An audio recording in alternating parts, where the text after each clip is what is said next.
மாற்றி மாற்றி தான் சார். இல்லைங்க, பேப்பர்காரங்க எவ்வளோ மாறிக்கிறான், நம்மளை மாற்றிட்டான் பாருங்க சார். ஒரு ஆள் 6 கல்யாணம் பண்ணி அரெஸ்ட் ஆகிருக்கான். 6வது கல்யாணம் போது அரெஸ்ட் பண்ணிட்டாங்க.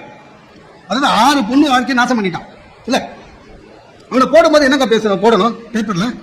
திருட்டு பையன், களவாணி பையன், நாசக்காரன் அப்படித்தானே சார் போடணும். ஆனால் பேப்பர்ல பார்த்தீங்கன்னா காதல் மன்னன் கைது அப்படின்னு போடுறோம். நமக்கு என்னன்னா, இவன் அவனை திட்டுறானா இல்லை நம்மளெல்லாம் மன்னன் ஆகிறதுக்கு மோட்டிவேட் பண்றானா? அப்படியா போடுறது? எல்லாமே அப்படிதான். அது மனைவி வந்து சம்பளம் கொடுக்குறாங்கன்னா சில விஷயம் நம்மளுக்கு அட்ஜஸ்ட் பண்ணி தான் போகணும். இப்போ என்னோட ஒய்ஃப் வேலை செய்கிறாங்க சார்.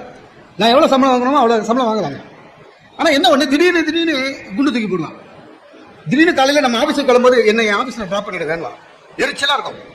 ஏன்னா நம்ம மைண்ட் செட்டப் வேறு அன்னைக்கு காலையில். அதுவும் இல்லாமல் அவங்க ஆஃபீஸ் வீட்டிலேருந்து இந்த பக்கம் 5 கிலோமீட்டர், என் ஆஃபீஸ் வீட்டிலேருந்து இந்த பக்கம் 5 கிலோமீட்டர். அவளை விட்டுட்டு நான் போகணும், வேறு வழி இல்லை. ஒன்றாந்தேதி நம்ம அவங்க சம்பளத்தை வாங்கி வைக்கிறோம் சார்.